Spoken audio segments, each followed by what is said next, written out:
I'm Liam, 34, and I've always been the one in my family who goes overboard. At least, that's what my dad likes to say with a chuckle whenever I do anything remotely nice for someone I care about. I work hard. I run a small but successful construction company, and I've always believed that if you have the means to make life a little more special for the people you love, you should.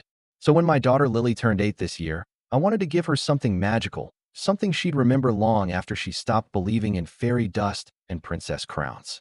I spent weeks planning it. I hired a company that sets up mini carnival games and bouncy castles right in your backyard. We had a popcorn machine, cotton candy, face painting, even a balloon artist who could make a tiara out of twisted balloons. Lily had been talking about it for months, showing me crayon drawings of her dream, royal carnival, asking if her friends could wear costumes, if we'd have a real crown for her. I said yes to all of it. I probably spent more than I should have, but watching her excitement grow was worth every cent. The morning of the party, I was buzzing with energy.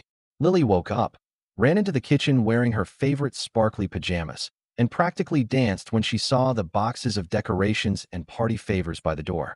"Daddy, is today really my royal day?" she asked, grinning with her missing front tooth. I knelt down and fastened the cheap plastic tiara I bought her on top of her head. "Today is your day, princess," I told her. By the time the vendors arrived, the backyard looked like something out of a Pinterest board. My friends and I helped set everything up: streamers, a photo booth, games, the works. Guests started trickling in, and Lily was beaming, running from the cotton candy machine to the bouncy house, dragging her cousins behind her. For a few hours, it felt perfect. Then I went inside to grab the cake. It was a huge 2-tier cake, the most expensive part of the whole thing. Vanilla with raspberry filling, covered in pink buttercream with sugar flowers. But when I pulled the lid off, my stomach dropped. Across the top, written in big blue frosting letters, were the words, "Congrats, Liam." For a second, I actually laughed. It had to be a mistake. But then my mom walked into the kitchen carrying a stack of paper plates. "Oh good, you found the cake," she said casually, as if nothing was wrong. "Mom," I said slowly, pointing to the lettering. "Why does Lily's cake say congrats, Liam?" She looked at me like I had asked why the sky was blue. "Oh, we just combined the parties. It made more sense that way. Your brother's little boy is turning 5 next week, so we figured we'd save everyone the trouble and just celebrate both kids today." I stood there frozen, cake knife in hand. "You what?" Before she could answer, my dad strolled in, laughing. "Don't make that face, son. It's just practical. Saves money, saves time, win-win." My brother, of course, chose that moment to appear with his phone out, recording a video for his Instagram story. "Hey man, great setup," he said cheerfully. "We told Liam he'd get a joint party this year, didn't we, babe?" His girlfriend, perched on a chair scrolling through her phone, didn't even look up but muttered, "Yeah, it's cute. He loves sharing." I wanted to scream. Instead, I walked outside and saw Lily standing by the popcorn machine, staring at me expectantly, waiting for her cake. My chest ached. I put on my best fake smile and brought the cake out, setting it on the table. The kids gathered around, cheering. Lily looked at the cake, then at me, then back at the cake again. Her smile faltered, just slightly. "Daddy," she whispered, "why does it say Liam?" "That's not me." I swallowed hard and told her we'd fix it later, but she was quiet through the entire song. She didn't blow out her candles. She just took off her tiara and handed it to me like she was giving up something important. That was the moment something inside me shifted. I didn't yell. I didn't throw the cake, even though a part of me wanted to. I just smiled tightly, helped Lily cut a slice, and stayed silent through the rest of the party. Every time my dad laughed about how smart it was to combine things, or my brother made a joke about saving me money, it felt like they were driving a nail a little deeper. By the time the last guest left and the vendors were packing up, I had already made up my mind. I walked back inside, grabbed my phone, and started canceling things. The joint family picnic next month, the Christmas trip we had planned, even the group chat I'd been running to coordinate events. I shut it all down. I didn't yell. I didn't explain. I just went quiet. And that's when the phone call started. The first call came that same night, just as I was getting Lily ready for bed. She was sitting on the edge of her bed, still in her princess dress, but without the tiara, picking at the hem. I was trying to distract her, asking which stuffed animal should guard her dream kingdom tonight, when my phone buzzed on the nightstand. "Dad." I ignored it. A minute later, Mom called. Then my brother. Then my aunt. The notifications were stacking up so fast, it was lighting up the room. Lily glanced at the phone, then at me. "Are you in trouble?" she asked softly. I smiled, ruffled her hair, and told her no, that sometimes grown-ups just get upset about silly things. She nodded but didn't look convinced. When she finally fell asleep, I slipped out into the hallway and checked my phone. There were 17 missed calls, a dozen voicemails, and the family group chat had exploded. "Not cool, Liam. You embarrassed your brother. You ruined a good day over some cake lettering? Grow up." I scrolled, jaw clenched. My brother's messages were the loudest. "You made everyone uncomfortable. Next time you want to sulk, just stay home."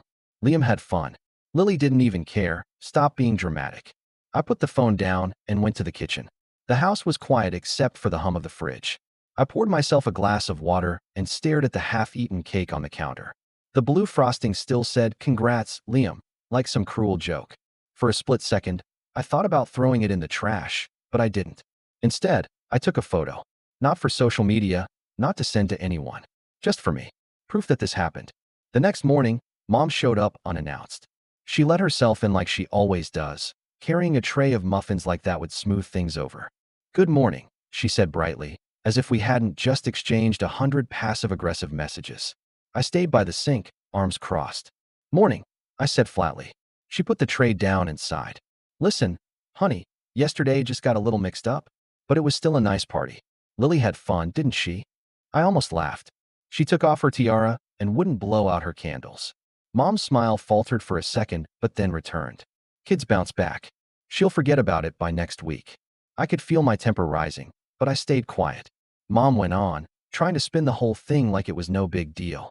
"You have to understand, your brother and his girlfriend are under a lot of pressure right now. They're saving for a house, and with Liam starting school soon." I cut her off. "So that justifies hijacking my daughter's birthday?" She frowned like I was the unreasonable one. "We didn't hijack anything. We just combined it. It's not like Lily didn't still have her party." "She didn't have her party," I said, my voice sharper now. "She had their party." Mom's lips pressed into a thin line. "You're overreacting." That was the moment I realized we weren't going to get an apology. Not from her, not from Dad, not from anyone. To them, I was being difficult. To them, this was just another instance of Liam making everything about him. After she left, I sat on the couch and thought about it for a long time. I kept replaying Lily's face when she saw the cake. I kept hearing my dad's laugh, my brother's offhand comment about saving me money. Something in me hardened. Over the next few days, the pressure campaign started. First came the guilt trips. "Lily's not the only grandchild. You should be happy they wanted to celebrate together. You're teaching her to be selfish." Then came the subtle jabs. My brother posted photos from the party with captions like, "Best day ever. Teamwork makes the dream work, and nothing wrong with a little family efficiency." The comments from our relatives were full of heart emojis and "so smart" and "love this idea." It was like I was the only one who saw anything wrong. Even my cousin texted me privately saying, "Man, I get why you're upset, but you kinda made it awkward leaving like that." I hadn't even left early. I just went quiet. Apparently silence was enough to brand me as the villain. Then came the kicker. My dad called me 2 nights later and said, in his most patient voice, "Son, I think you owe your brother an apology." I laughed. Out loud. "For what?" "For giving my daughter a party and watching you turn it into a group discount. You know he can't afford big parties like you can," Dad said. "It would have hurt his feelings if we'd done one for Lily and not for Liam. So instead you hurt Lily's feelings." There was a long pause on the line. Finally, Dad said, "You're too sensitive about this. She'll get over it. Family comes first." When I hung up, I didn't feel sad anymore. I felt cold. I spent the next few days ignoring calls and focusing on Lily. We did our own little makeup celebration, just the two of us, where I baked a tiny cake that actually said her name. She smiled for the first time since the party. That smile reminded me what really mattered, and it made me even more certain that I wasn't going to let this slide. But my family wasn't done. The weekend after the party, my brother hosted a casual barbecue at my parents' house. I wasn't planning to go, but then Lily asked if we could see Grandma and Grandpa, and I didn't want her caught in the middle of this mess. So we went. When we arrived, my brother greeted me like nothing had happened, beer in hand, grinning. "Hey man, no hard feelings, right?" I didn't answer. He clapped me on the shoulder anyway and said, "We were just talking about next year. We might as well do a joint party again. Maybe rent a bigger place this time. You can handle the setup again, right?" That was it. That was the moment the last thread of patience in me snapped. I smiled. A small, cold, Tight-lipped smile. Sure, I said, my voice calm in a way that made even him pause. I'll handle everything. And that's when the idea started to form. A plan that would make sure none of them ever dismissed me or Lily like that again. But before I could put anything into motion, my brother made one more comment, loud enough for everyone in the yard to hear. See? I told you he'd come around. He just needed to cool off. You know how Liam gets. Big feelings, big drama. Everyone laughed. Even Dad. And I just stood there, smiling, because they had no idea what was coming. I wish I could say that barbecue was the last straw, that I went home, cut them off, and never gave them another chance to hurt us. But part of me, the part that still wanted to believe my parents could be better, hesitated. Maybe if I stayed civil, maybe if I let a little time pass, they would realize how hurtful they'd been. For a few weeks, I stayed quiet. I answered their calls politely, but briefly, kept conversations shallow. Lily asked if we were going back to Grandma's house soon, and I told her maybe, when things settled down. She didn't seem to mind. She was busy with her art projects and playing with the new bike I'd surprised her with. Life was starting to feel normal again. Then came my brother's text. Hey, we're throwing a little get-together for Liam's school milestone. You guys better be there. Mom's already ordering the cake. Big family moment. I stared at the message for a long time before replying with a simple, we'll see. I should have trusted my gut and stayed home. The little get-together turned out to be a full-blown family party, bigger than Lily's birthday had been. There were decorations, food trays, a rented bounce house. All the things I had arranged for Lily, except this time my parents had paid for it. They greeted us at the door with smiles, acting like nothing was wrong, ushering us in as though we were just another pair of guests. I kept my expression neutral, but inside, something started to twist. It wasn't the party itself. Liam deserved to be celebrated, of course. It was the way everyone avoided eye contact with me. The way my brother's girlfriend gave me that smug little smile when she saw us. See? This is how you do it, she said under her breath as I walked past. Lily squeezed my hand tighter. The party went on, and I did my best to keep my daughter distracted, letting her play with her cousins and enjoy the games. For a little while, she was laughing again, and that made me relax. Until it was time for cake. The cake was massive, 3 tiers, superhero-themed, with sparklers on top. Everyone gathered around to sing, and I lifted Lily so she could see over the crowd. Then, as they brought the cake forward, I noticed something that made my stomach drop. It didn't just say, "Congrats, Liam." It said, "Congrats, Liam and Lily. 2 birds, 1 stone." And right there, in front of everyone, my mom announced, "We figured we'd celebrate Lily too, since we missed out on making her feel special last time." The words were meant to sound thoughtful, but they landed like a slap. The room erupted in polite cheers. My brother patted me on the back and said, "See, we're making it right." I looked at Lily, and her face told me everything. She was frozen, staring at the cake like it was a cruel joke. "Daddy," she whispered, "it's not my birthday anymore." I set her down and walked straight to the kitchen. My heart was pounding so hard I could barely breathe. I gripped the edge of the counter and counted to 10, trying not to lose it in front of everyone. That's when I heard my parents talking in the dining room, just out of sight. "He should be grateful we included her," Mom was saying. "After the scene he made. This is the least we could do to smooth things over." Dad chuckled. "Exactly. Maybe now he'll stop acting like the world revolves around that kid." I froze. That kid. The way he said it. Like Lily was an inconvenience. Like my daughter, his granddaughter, was some spoiled brat instead of a sweet, kind little girl who had done nothing wrong except want a party with her name on it.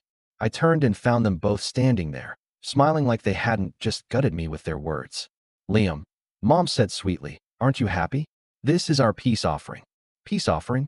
I repeated, my voice quiet. "Yes," she said brightly. "Now everyone's included, no one feels left out, and we can move on from all that birthday drama. Isn't that nice?" I didn't trust myself to answer.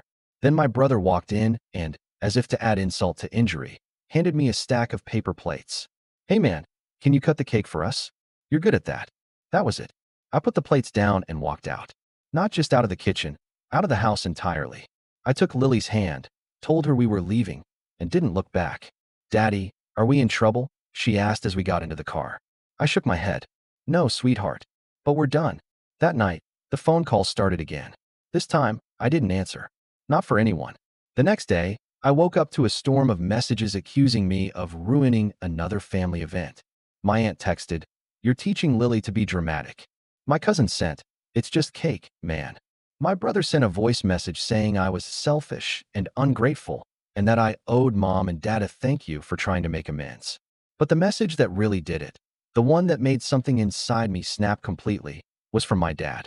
If you can't be part of this family without causing problems, maybe you should sit the next few events out. We'll invite Lily when she's old enough to come without the attitude. I stared at the message for a long time, my hands shaking.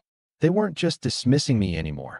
They were threatening to cut me out entirely and keep my daughter in their little orbit, as if they had any right to decide when or how she saw them. That was the moment I stopped hoping they'd change. That was the moment I decided I wasn't just going to pull back quietly. I was going to make sure they never had the chance to treat Lily like that again. And I was going to make sure they finally understood what it feels like to be excluded. The following week felt like walking through fog. I went to work, came home, made dinner, helped Lily with her homework, but I was on autopilot. There was no music in the house, no laughter, no calls answered. My phone sat face down on the kitchen counter, buzzing every few hours with another notification from someone in the family. I didn't check them. I didn't want to read another lecture or guilt trip or passive-aggressive plea to come back to the fold. Instead, I focused on Lily. She seemed quieter too, though she didn't say much about what had happened. One night as I was tucking her in, she asked me, very softly, "Daddy, why does everyone keep writing Liam's name on my cakes?" I sat on the edge of her bed and tried to explain that sometimes grown-ups make choices that don't make sense. That sometimes they think they're being fair when they're really just being selfish. She was quiet for a long time before saying, "I don't like parties anymore." Hearing that hit me harder than anything my family had said. Lily had been so excited for her birthday for months. She had counted down the days on the little calendar in her room, talking about cake flavors and dress choices. And now she didn't want parties at all. That night, after she fell asleep, I sat at the kitchen table and stared at my laptop. Something in me had shifted completely. I wasn't just hurt anymore. I was done. Done trying to reason with people who saw my daughter as an afterthought. Done waiting for an apology that would never come. But being done didn't mean doing nothing. I started thinking back over the last few years. All the little moments I had brushed off as just family being family. Times when my brother would accidentally forget to invite us to something, but somehow remember to tag me in the photos afterward. Times when my parents had said things like, "Don't spoil her," or "You're teaching her to expect too much." Times when I had hosted, paid for, or organized events and they had treated it like it was their effort, their generosity, their name that mattered. I started writing things down. Not out of spite, not yet, but because I needed to see it all in one place. A timeline of every slight, every dismissal, every time they had made Lily or me feel small. The list grew faster than I expected. The more I wrote, the clearer the picture became. This wasn't about one cake, or one party, or even one bad day. This was a pattern. This was how they had always treated us. Like we were convenient when we could contribute, disposable when we couldn't. I stayed quiet for a month. No visits, no calls, no texts beyond short responses when absolutely necessary. I could tell it was starting to get under their skin. My brother sent me a string of messages asking if I was still mad about the cake and accusing me of punishing the whole family over one little misunderstanding. My dad left a voicemail that said, "This is childish. We need to talk man to man." I didn't respond, but even as I was pulling away, I could feel the weight of it pressing down on me. There were moments when I caught myself wondering if I was overreacting, if maybe I should just give in and let things go. That's what they wanted. They wanted me to cave, to show up at the next gathering, to laugh it off and pretend everything was fine. Then one afternoon, I got a call from Lily's school. Her teacher, Mrs. Chun, said Lily had been unusually quiet in class, not raising her hand or volunteering like she used to. She asked if something had happened at home. And that's when it hit me. This wasn't just my burden. This whole situation was affecting Lily more deeply than I had realized. After I hung up, I went to pick her up early from school and took her to her favorite ice cream place. We sat in the booth, just the two of us, and I asked her what was wrong. She hesitated, stirring her ice cream until it turned into soup, before saying, "When we go to Grandma's house, it feels like no one sees me. Like I'm just there." That was the moment I knew there was no going back. That night, I sat down with my laptop again. But this time I wasn't just making a list. I was making a plan. I went through my emails, my receipts, my bank statements. I started documenting every party I had paid for, every event I had hosted, every expense I had covered over the years. I wasn't sure exactly how I was going to use it yet, but I knew I needed it. I started putting money aside too. A little extra each week, quietly building a separate fund. Not for me, for Lily. For her future, for anything that might give her joy and stability outside of this family circus. And slowly, I started cutting strings. I left the family group chat without saying a word. I unfollowed them on social media. I told my parents politely that we wouldn't be attending any more family events for a while. When they demanded an explanation, I simply said, "We need space," and left it at that. The backlash was immediate. My brother called me a coward. My aunt said I was alienating Lily from her family. My dad texted, "This is exactly what I was afraid of. You're letting your pride get in the way of family unity." But the quieter I stayed, the more control I felt returning to me. It was painful.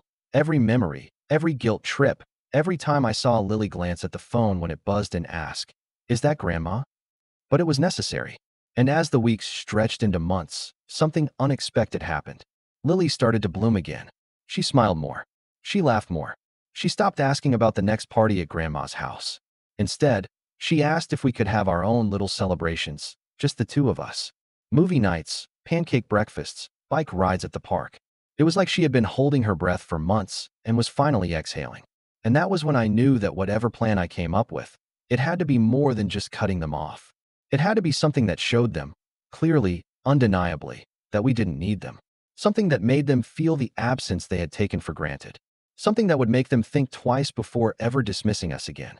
Cutting them off was the hardest thing I'd ever done, at first. But once the noise faded, once the phone stopped buzzing and the guilt trips turned into awkward silence, I realized just how much space I'd given myself to breathe. For the first time in years, there were no last-minute family obligations dragging me away from my own plans, no passive-aggressive comments at Sunday dinners to swallow, no one rolling their eyes when I tried to do something nice for Lily. And in that quiet, I started to see possibilities. I threw myself into my work. My construction business had been running steadily for a few years, but I'd always kept it small, partly because I didn't want to miss too much time with Lily and partly because, if I'm honest, I didn't think I needed to push harder. But now I had a new kind of energy, sharper, more focused. I was determined to build something that was completely ours, something no one could take credit for or diminish. I started taking on bigger contracts, investing in better equipment, hiring a small but reliable crew. Word spread fast. We were professional, on time, and we didn't cut corners. By the end of that first quarter, we were booked out months in advance. Money wasn't the point, but the money started coming in. Enough that I could start seriously saving for Lily's future. Enough that I could pay off the last of my debts. Enough that I could finally take a deep breath without feeling like I was living paycheck to paycheck.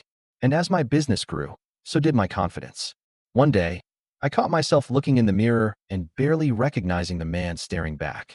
Not because I'd changed physically, though I had lost a little weight and looked sharper now that I was sleeping better, but because of the way I carried myself. There was no heaviness in my shoulders anymore. And Lily noticed. "Daddy, you're smiling more," she said one evening as we were eating pancakes for dinner. I laughed. "I guess I am." She grinned, that big, gap-toothed grin I loved so much, and said, "I like it." We started creating our own traditions. Friday night movie marathons with popcorn. Saturday morning farmers market trips. Backyard campouts with a tent and flashlights where she'd fall asleep telling me ghost stories she made up on the spot. And for her next birthday, I didn't hold back. I didn't invite my family. I didn't tell them about it at all. Instead, I rented a small hall, invited her closest friends from school, decorated the place exactly the way she wanted. Unicorns and glitter everywhere. And hired a local magician who had the kids screaming with laughter. Lily wore a brand new dress and a real tiara this time, one I bought from a little boutique just for her. When the cake came out, it had her name on it in big gold letters. She beamed at me, then leaned over and whispered, "This is the best party ever." And for the first time in almost a year, I felt something inside me fully unclench. But the real turning point came a few weeks later, when my brother called out of the blue. I almost didn't answer, but curiosity got the better of me. "Hey man," he said, sounding strangely cheerful. "Listen, we're planning a big family barbecue next month, and Mom said it's not the same without you guys. Think you can come?" I didn't say yes or no. I just listened. He kept talking, making it sound like an olive branch, but every word confirmed what I already knew. They didn't miss us. They missed what we brought to the table. My effort, my money, my organizing skills. When I hung up, I didn't feel guilty this time. I felt powerful. And that power made me think bigger. I started putting serious work into my plan. I had spent months quietly gathering information, receipts, photos, screenshots of texts, proof of every time I had covered for them, or hosted something, or gone out of my way to make family events happen. I had everything lined up, but now I realized that the most effective revenge wasn't just a dramatic confrontation. It was building a life so complete, so unshakably good, that their absence was obvious, and making sure they knew exactly what they had lost access to. I started expanding my business even further. I got into commercial projects, partnering with local businesses, renovating storefronts and offices. Before long, I was making connections with people who had real influence in our town, people my parents used to brag about knowing distantly, but who now called me directly. One of those projects turned out to be especially important. A local community center was being renovated, and they wanted a family-friendly contractor who could work fast but do it right. I took the job, poured myself into it, and by the time we were done, the director of the center was raving about my work. She asked if I'd be willing to sponsor some of their future events. That's when it clicked. What better way to show my family what they'd lost than by becoming the person who could give other people's kids the magical experiences they had stolen from my daughter? I signed on as a sponsor for their annual carnival fundraiser, paying for the rides and games, the very same company I'd used for Lily's party, and made sure the event was open to the whole town. When the posters went up with my company's name on them, I knew it was only a matter of time before my parents saw. Sure enough, a week later, I got a message from my mom. "Saw your name on the carnival flyers. That's nice of you. Are we invited?" I didn't reply. Instead, I printed out a stack of VIP tickets for Lily's classmates and her teachers, and made sure she handed them out at school herself. Seeing her light up as she told me, "Everyone's so excited, Daddy," made it all worth it. Meanwhile, word of my business kept spreading. My brother, who worked in a related trade, had always been the one my parents bragged about, the hard worker, the one with a real job, but now he was asking me if I had any leads or openings on my crew because his hours were getting cut. I told him politely that we weren't hiring right now, but I'd keep him in mind. It was a small thing, but it felt like the scales were starting to tip. By the time summer rolled around, I was no longer the same man who had stood in that backyard, quietly swallowing humiliation. I was thriving. My business was thriving. Most importantly, Lily was thriving. And with every new success, every new connection, every smile on Lily's face, my plan for the perfect, quiet revenge became sharper. I wasn't going to yell. I wasn't going to beg. I was going to make sure they watched from the outside as we built a world without them.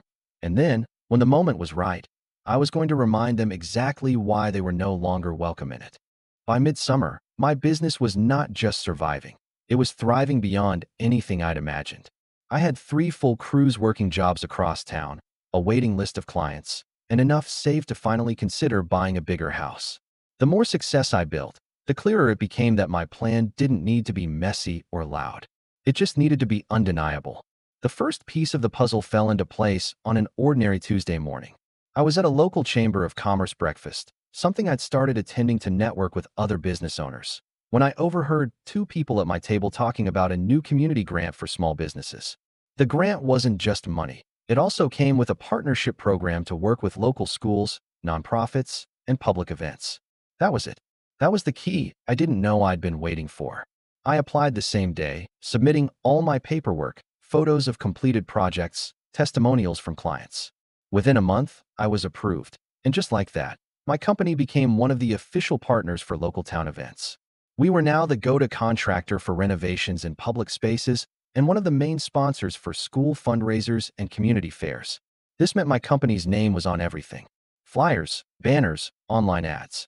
If there was a community event happening, chances were I had helped fund it, and I knew my parents were seeing it. My mom had always been heavily involved in the town's social scene: bake sales, fundraisers, PTA events. When I started showing up to those same events as a sponsor, and sometimes even a guest speaker, I could feel her discomfort from across the room. People were shaking my hand, thanking me, introducing me to their kids. At one event, I caught my mom standing in the corner, watching me as I handed out free drink tickets to a line of smiling parents. She didn't approach me, but later that night she texted, "Seems like you're doing well. Wish we could be part of it." I didn't reply. Instead, I started thinking bigger. If they wanted back in, they were going to have to see, really see, how much better life had become without them. And I was going to give them a front row seat. The opportunity came when the community center director asked if I'd be interested in funding their new Family Day festival.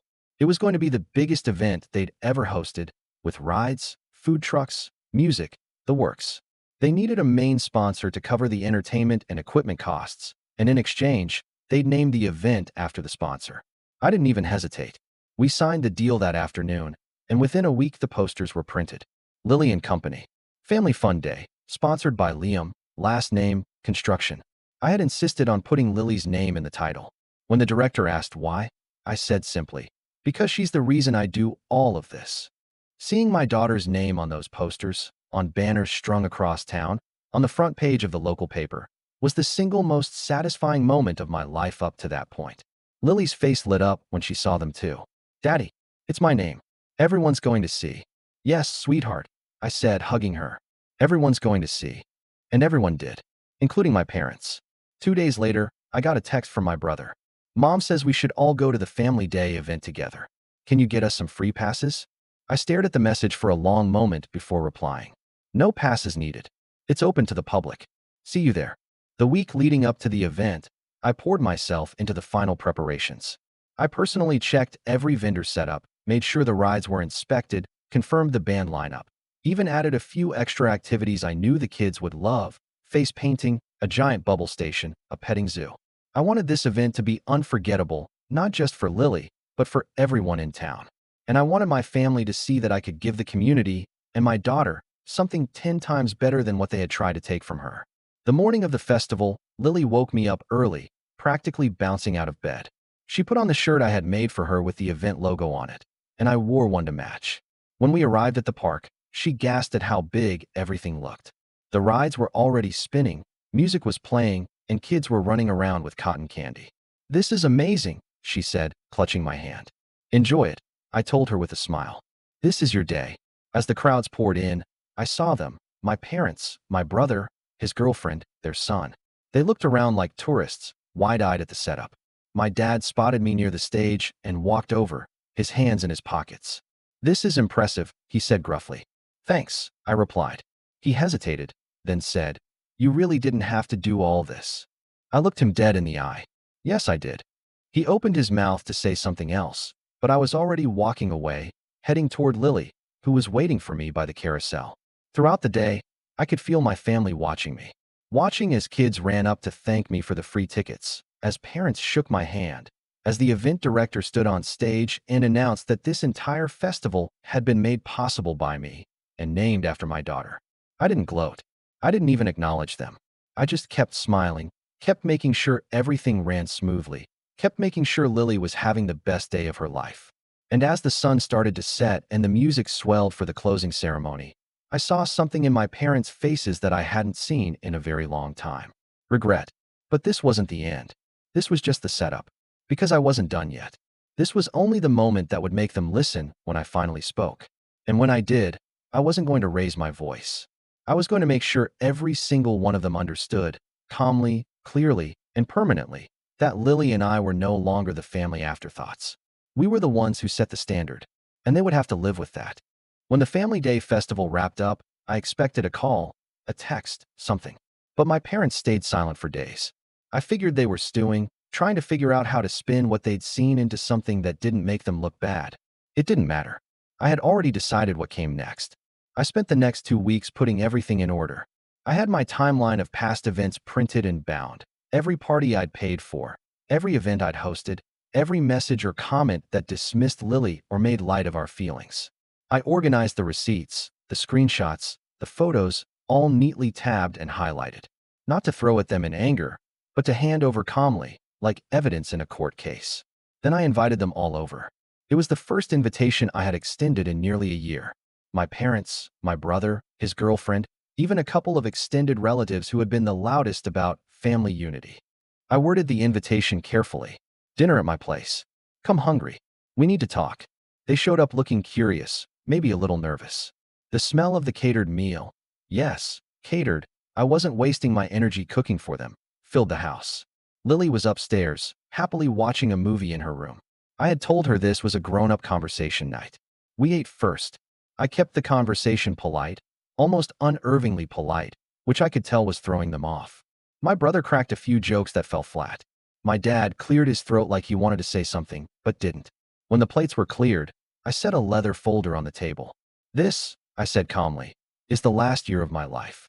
Every party, every expense, every time I tried to give my daughter something special and got treated like it was too much, like she was too much. I opened it and slid the first page across the table. A photo of Lily's cake with "Congrats, Liam" written across it in bright blue frosting. My mom flinched. "Do you remember this?" I asked. No one spoke. I turned the pages slowly, one by one, laying them out on the table. Screenshots of text dismissing my feelings. Photos of decorations I had paid for. Receipts with my name on them. Messages from them telling me to grow up and stop being dramatic. When I finished, the table was covered in proof. "This is what you've done," I said. My voice was quiet, but I could feel how heavy the room had become. "And for months, you tried to make me feel like I was crazy for being hurt by it. Like my daughter's feelings didn't matter. Like she didn't matter." My dad opened his mouth, but I held up a hand. "No, you don't get to interrupt. You've been talking over me for years. You can listen for 5 minutes." The silence that followed was so complete I could hear the refrigerator humming in the kitchen. "You think I overreacted?" I continued. "You think it was just a cake, just a party, just one day. But it wasn't. It was a pattern. A pattern where you treated Lily like a footnote. Where you acted like my time, my money, my effort didn't count unless it benefited everyone else. Where you laughed when I asked for respect. And I let it go. Over and over again. Until I couldn't anymore." My brother shifted in his chair, looking uncomfortable. My mom's eyes were shiny, but she still hadn't spoken. "So here's what's going to happen," I said, leaning back in my chair. "From now on, if you want to be in Lily's life, you do it on my terms. You respect her days, her birthday, her milestones, and you respect me when I say no. If you can't do that, you don't get access to us. No parties, no holidays, no quick visits to make yourselves feel better. Nothing." My brother frowned. "You can't just cut everyone out because of one mistake." "One mistake?" I repeated softly. "Look around, Matt. Does that look like one mistake to you?" I gestured to the table full of evidence. He didn't answer. "This isn't punishment," I said finally. "This is a boundary. You can either meet it, or you can stay on the outside looking in. It's your choice." Then I stood, calmly collected the papers back into the folder, and left the room. I didn't yell. I didn't slam a door. I just walked upstairs to check on Lily. Downstairs, I could hear them whispering to each other in the stunned silence I had left behind. When I came back down 10 minutes later, the house was empty. And that was exactly what I wanted. The next morning, I woke up to a text from my mom. "We didn't realize how much we hurt you. We need to talk." I didn't reply. Later that day, my dad called. I let it go to voicemail. My brother tried again that evening. I ignored it, because the revenge wasn't in the speech I had given them. The revenge was in the silence that followed, the silence they finally had to sit with. The next weekend, Lily and I went to the park. As we walked past the community center, I saw one of the new posters announcing that I'd been chosen as Business of the Year for the town's annual gala. I smiled to myself. When that gala came, I knew exactly who I was inviting as my guests of honor. Not my family, but Lily's teacher, her best friend's parents, the people who had supported us without condition. And I knew my family would hear about it anyway. That was the point. This wasn't about slamming the door forever. It was about making them knock and wait. The silence lasted longer than I expected. Weeks passed, then a month. No calls, no surprise visits, no last-minute guilt trips. For the first time in years, there was peace in my house. Real, lasting peace. Then the cracks started to show. One morning, I was at the office going over invoices when my phone buzzed with a message from my cousin. "Dude, your dad just told everyone at the diner that you banned them from Lily's life. What's going on?" I stared at the text for a second before replying. "I set boundaries. If they want to call it a ban, that's their choice." That same evening, my mom called again. I answered this time. Her voice was small, softer than I'd heard in years. "Liam," she said, "we miss you. We miss Lily." I took a breath. "Then you know what you have to do." There was a long pause. "We were just trying to keep the family together," she said finally. "By erasing my daughter's name from her own birthday?" She didn't answer that. When we hung up, I didn't feel triumphant. I felt steady, grounded, like I'd finally stopped trying to run uphill. 2 weeks later came the town gala, the event where I was being honored as Business of the Year. The room was packed with local business owners, city council members, and community leaders. Lily sat at my table in her best dress, glowing with pride. Halfway through the evening, As they announced my award, I caught sight of my parents standing near the back of the hall. They hadn't been invited, but of course they'd found a way in. I walked up to the stage, accepted the plaque, and took the microphone. "Thank you," I said, scanning the crowd. "This means a lot. Not because of the business, not even because of the recognition, but because this company started with one goal: to build something better, to build something my daughter could be proud of. Every late night, every early morning, every risk I took was for her. And standing here now, seeing her smiling at me, that's the real award." The audience applauded, and I caught sight of my mom wiping at her eyes. My dad looked down at the floor. My brother wasn't even there. After the ceremony, as guests mingled, my parents finally approached. "Liam," my dad said quietly, we were wrong." It wasn't dramatic, no tears or shouting. Just 3 simple words that I'd been waiting to hear for over a year. "I know," I said. "We want to fix this," Mom added. "We don't want to miss any more of Lily's life." I looked at them for a long moment. "Then you don't get to just show up when it's convenient. If you're serious about this, you're going to have to show up consistently and respectfully." They nodded. We didn't hug. Not yet. But when I went back to my table, Lily leaned against me and asked, "Daddy, are they still mad at us?" "No," I said, kissing the top of her head. "They finally heard us." And that was the truth. Because the real revenge wasn't cutting them off forever. It was making them face what they had done, forcing them to sit in the silence long enough to realize they could lose us for good. And when they finally came back, they came back on our terms. That night, as we drove home with the award sitting on the seat next to Lily, she looked out the window and said, "Daddy, I think today was even better than my birthday." I smiled, my hands steady on the wheel. "Good," I said, "because this is just the beginning." And for the first time, I knew it was true.